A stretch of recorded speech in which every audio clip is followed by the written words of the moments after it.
Bonjour à tous, j'espère que vous allez bien. Aujourd'hui je vous retrouve dans le Kiev pluvieux et dégueu. Nous sommes dimanche et nous sommes en train de choisir un sapini. Les voilis, on en a déjà choisi un qui est en train de se faire emballer juste là. Il est très très beau, il sent très très bon le sapin. Il a vraiment l'air d'un sapin de forêt. Il n'est pas aussi vert que ça. Mais il a des reflets marrons, enfin il est très beau, je vais vous montrer quand il sera mis dans le salon. Et on a pris quelques trucs comme ça pour les mettre aussi un peu partout. Voilà, ça ces trucs là ils sont gratuits ici, et puis les sapins ils coûtent. On voulait aller dans un autre endroit pour les sapins, mais en chemin on est tombé sur ce stand, on s'est arrêté. Vous entendez? J'adore ça. C'est le conservatoire de musique ici. C'est beau. Le chant. Magnifique.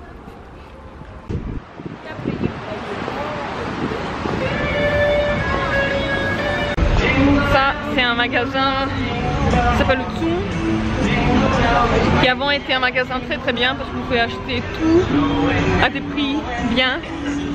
Et maintenant, quelqu'un l'a racheté, il a fait des travaux pendant très longtemps. Et maintenant il n'y a plus personne qui y va, c'est que des trucs inachetables en fait, les prix sont très hauts même pour Paris quoi. Voilà. Et ça se passe avec pratiquement tous les grands magasins de Kiev. Petit à petit ils sont rachetés et ils deviennent inutilisables.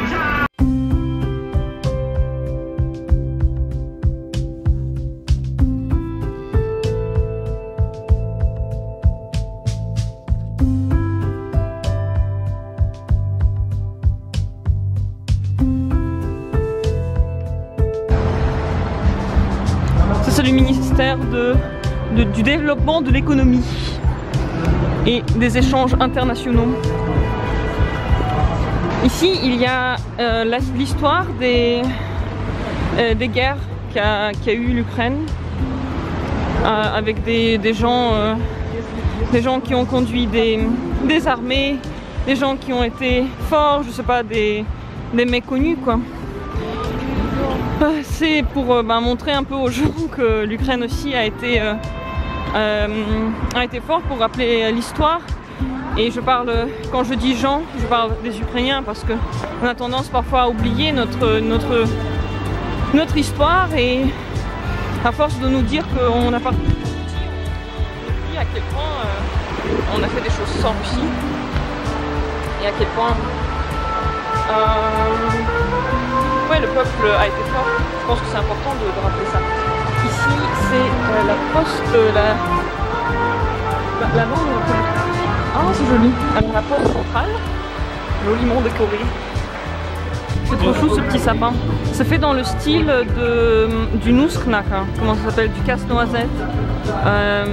Il y a très souvent des balais en hiver, pendant la période de Noël ici en Ukraine, et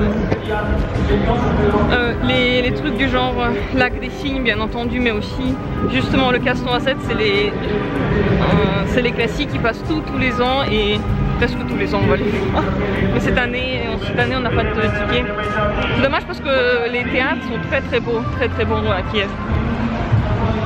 Sur la place principale, hier il n'y avait rien quand on est passé. Aujourd'hui il y a un espèce de groupe qui est en train de chanter. Je sais pas si c'est des mecs connus ou est-ce que c'est un truc avec un message politique, je comprends pas. Et là on voit près de la... je sais pas si vous voyez d'ici, mais il y a des trucs marrons juste là. Et c'est maintenant des trucs commémoratifs par rapport aux conflits qui se sont passés. Et je dois dire que ça m'a énormément touchée, parce que les guerres et puis les conflits, surtout avec le gouvernement, c'est quelque chose qu'on voit toujours dans les nouvelles quand on habite dans les pays d'Europe. Et bien sûr que ça nous touche, mais c'est très très lointain, c'est pas du tout imminent pour nous. Et lorsque le conflit en Ukraine a éclaté, pour moi c'était imminent, et c'était dans mon pays, c'était dans ma rue en fait, dans les endroits que je connais, et ça m'a énormément touchée en fait. C'est pas du tout la même vision, je dirais. je suis... En fait, j'ai très envie que tout redevienne bien, que la paix revienne, qu'il n'y ait plus de menaces. Parce que la menace d'une invasion russe, elle est encore là en fait. On ne sait pas si un jour ça va arriver, est-ce que ça va arriver bientôt, est-ce que ça va jamais arriver, on ne sait pas, mais la menace est là. Ça fait très peur et j'ai rien en fait contre les Russes en tant que tels, mais je déteste leur politique d'expansion, surtout celle qui est en rapport avec l'Ukraine. Comme quoi l'Ukraine c'est une partie intégrante de la Russie, comme quoi l'Ukraine doit appartenir à la Russie, comme quoi elle n'a pas d'histoire sans la Russie. Tout ça c'est faux.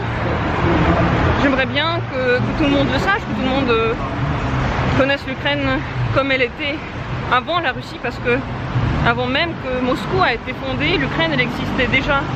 L'Ukraine c'est un pays très très vieux qui a été envahi pendant toute son histoire par tous les peuples possibles et imaginables, par les Vikings, par les Turcs, par les Russes, bref, encore plus.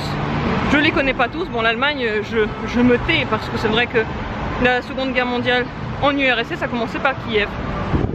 Donc bon, Kiev a été presque entièrement détruit, entièrement bombardé. C'est pour ça que tous les bâtiments qui sont ici, sur cette rue, c'est des reconstructions. C'est de nouveaux bâtiments parce que tout a été entièrement rasé. Voilà, donc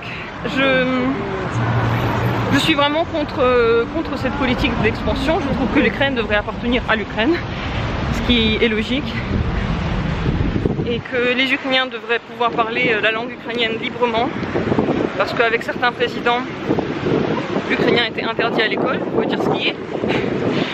J'espère que maintenant, les gens vont devenir un peu plus patriotes, parce que c'est vrai que les Ukrainiens ne sont pas du tout, contrairement aux Russes qui sont très patriotes, ils sont très sur la Russie, ils disent que la Russie c'est le meilleur pays du monde. Les Ukrainiens ne sont pas du tout comme ça, ils s'en fichent un peu de la politique, ils s'en fichent un peu de tout. J'espère que la conscience va se réveiller et que les gens deviendront plus compréhensifs de leur pays et puis ils auront envie de faire quelque chose de bien. Je suis en ce moment dans le Métrograd, c'est un passage piéton sous la terre avec plein de magasins. En Ukraine, on rencontre beaucoup de passages piétons vraiment sous la terre.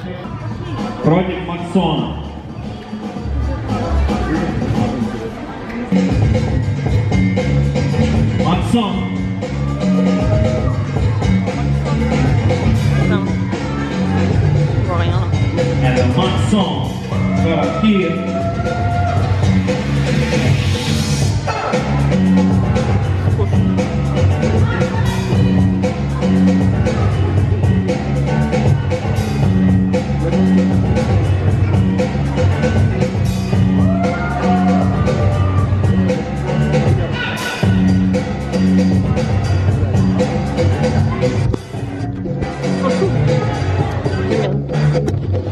Je suis désolée, je perds vraiment mes mots en français, c'est un désastre, je souffre. Ah, le deuxième va arriver là.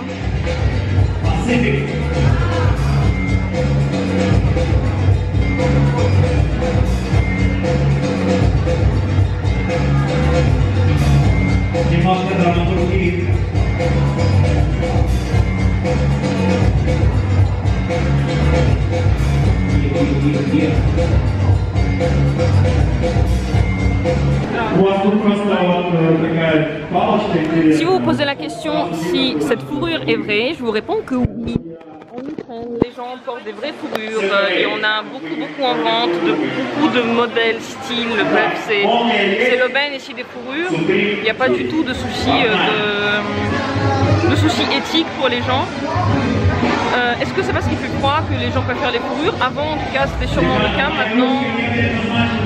maintenant c'est un signe de bonne position, de richesse. Même si beaucoup de jeunes achètent aujourd'hui des manteaux comme ça quoi. Mais c'est quand même un truc que les femmes veulent, avoir un manteau de fourrure ici. Et toutes les fourrures sont vraies, elles sont très douces et la beauté est incroyable. C'est vrai que les animaux meurent, c'est pas vraiment pas vraiment éthique et je pense pas que c'est tout de suite que les choses vont changer en tout cas ici. Aujourd'hui c'était une journée assez calme. On n'a pas fait grand chose à part sortir un peu en ville tout à l'heure comme vous l'avez vu. Et c'est très bien parce que depuis qu'on est arrivé on n'arrête pas de bouger. Depuis qu'on est arrivé ça fait un jour en fait. Ça fait 2 jours aujourd'hui. Mais je sens que j'avais vraiment besoin d'un moment de tranquillité, de calme. Et ça a fait du bien aujourd'hui de ne pas faire grand chose. C'est ça que j'aime pas trop en vacances lorsqu'on part pas très longtemps, c'est que on veut tout faire, il y a tellement de choses à faire, on veut tout voir et le corps il suit pas, il n'y a pas assez de force, moi j'ai pas assez d'énergie. Donc à un moment donné il faut faire un choix. Aujourd'hui je fais le choix de pas faire grand chose, demain il faudra de toute façon faire la déco de la maison, il faudra faire d'autres trucs, il faudra que j'aille en ville encore. Donc de toute manière, il reste encore du temps, il reste encore des choses à faire. Bientôt c'est Noël déjà la semaine prochaine. Déjà vraiment bientôt. Donc il faudra décorer le sapin, tout ça. Voilà. Je suis très contente de m'être reposée, je me sens déjà mieux. Et puis ce soir j'espère me coucher plus tôt, pourquoi pas. J'espère que vous aussi vous allez bien, que vous avez passé une bonne journée. Ou que vous allez passer une bonne journée, soirée, nuit. Merci beaucoup d'avoir regardé cette vidéo. Prenez bien soin de vous et on se revoit sûrement bientôt. Ciao.